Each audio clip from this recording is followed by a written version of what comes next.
एक बार मुगल सम्राट अकबर ने अपने 9 रत्नों को दरबार में बुलाकर कहा, अब मैं वृद्ध हो चुका हूँ।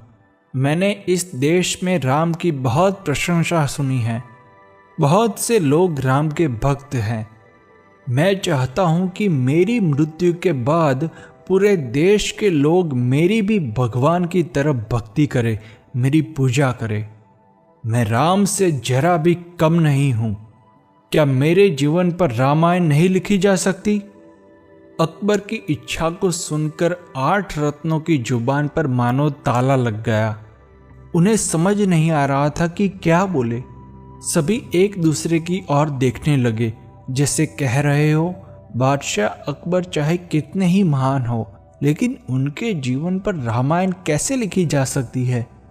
बीरबल, जो अकबर के दरबार के 9 रत्नों में से एक था, वह केवल रत्न नहीं, महान रत्न था। उसने कहा, बिल्कुल रामायण लिखी जा सकती है। क्यों नहीं लिखी जा सकती? आप में कोई कमी नहीं है।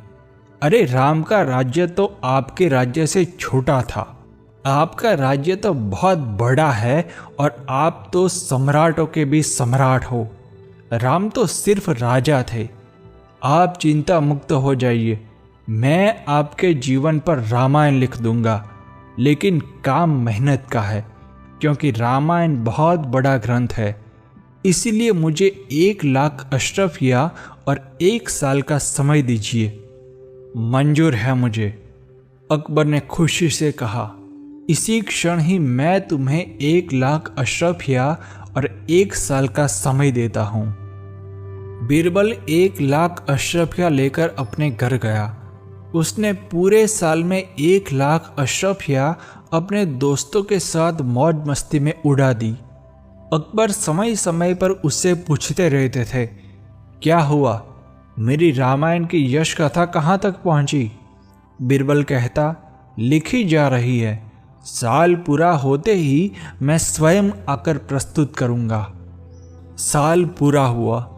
बीरबल दरबार में आया, लेकिन साथ में कोई पुस्तक वगैरह नहीं लाया। अकबर ने पूछा, पुस्तक कहाँ है? बीरबल ने कहा, लगभग पूरी यश कथा लिखी जा चुकी है।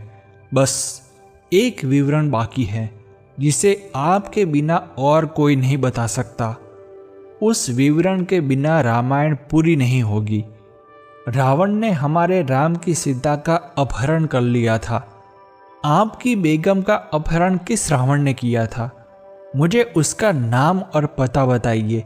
कौन है वो बदमाश जिसने आपकी बेगम का अपहरण करने की हिम्मत की?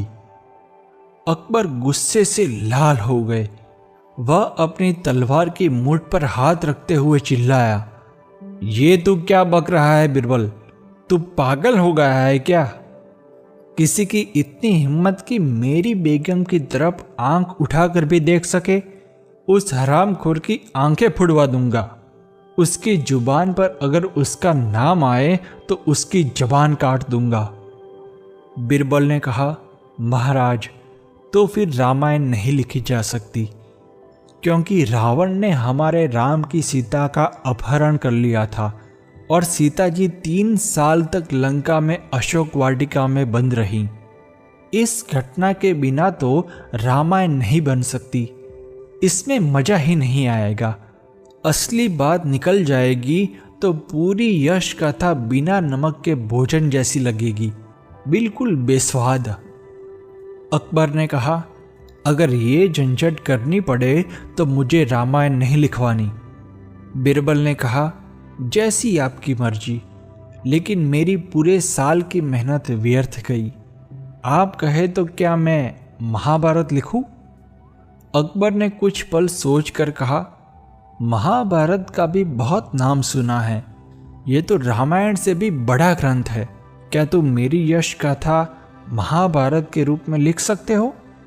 क्यों नहीं?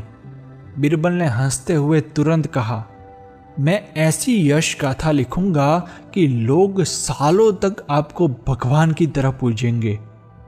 लेकिन इसके लिए मुझे 2 लाख अशरफिया और 1 साल का समय लगेगा। दूध का जला छाछ भी फूंक फूंक पर पीता है। इसी तरह अकबर ने कहा, 2 लाख अशरफिया तो दे दूंगा, लेकिन पहले मुझे ये बताओ कि क्या इसमें रावण और सीता वगैरह तो नहीं होंगे? नहीं नहीं, इसमें रावण आएगा ही नहीं, सीता को भी कोई नहीं उठाएगा, इसमें कोई झंझट नहीं है, आप निश्चिंत हो जाइए। बीरबल ने भरोसा दिलाते हुए कहा, पिछली बार की मेहनत व्यर्थ गई, उससे भूल जाओ, जो हुआ सो हुआ, ये लो 2 लाख अशरफिया।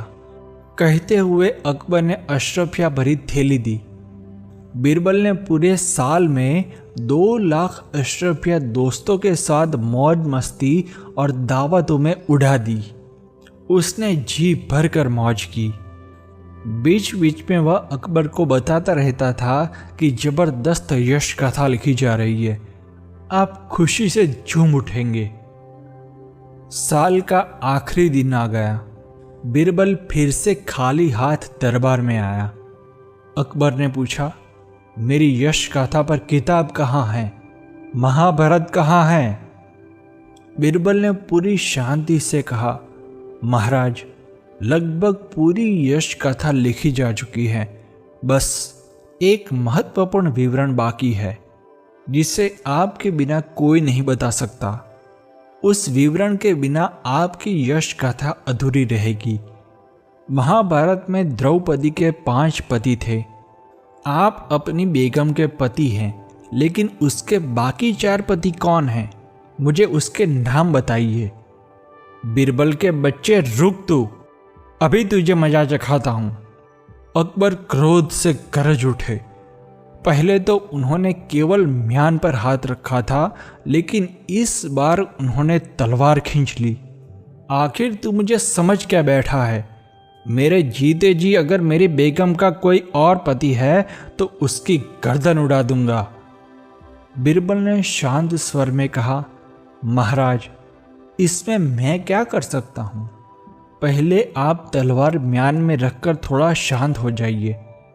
आप ही कहते हैं कि रामायण और महाभारत जैसे बड़े ग्रंथों पर आपकी जीवन गाथा वर्णित करने वाली किताब लिखनी चाहिए, लेकिन जब मैं लिखता हूं तो इसमें ऐसी अड़चनें आती हैं। इसमें मैं क्या करूं? अगर आप कहे तो मैं वेद लिख दूं? अकबर ने कहा, नहीं, अब कुछ नहीं लिखवाना। अब मुझे एक बात समझ में आ गई कि किसी और की कहानी किसी और पर लागू नहीं की जा सकती। राम राम थे, मैं राम नहीं बन सकता। मुझे अपने जैसा ही रहना चाहिए।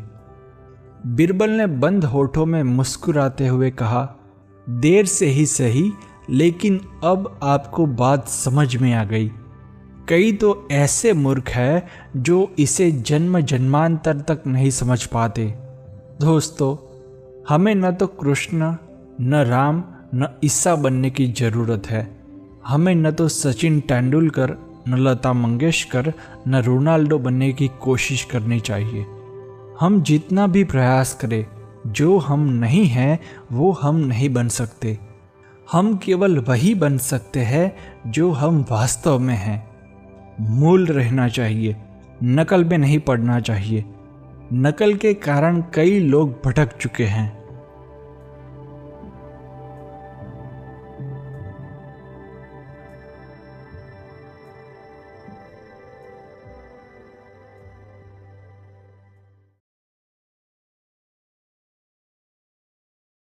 Thanks for watching. Please subscribe.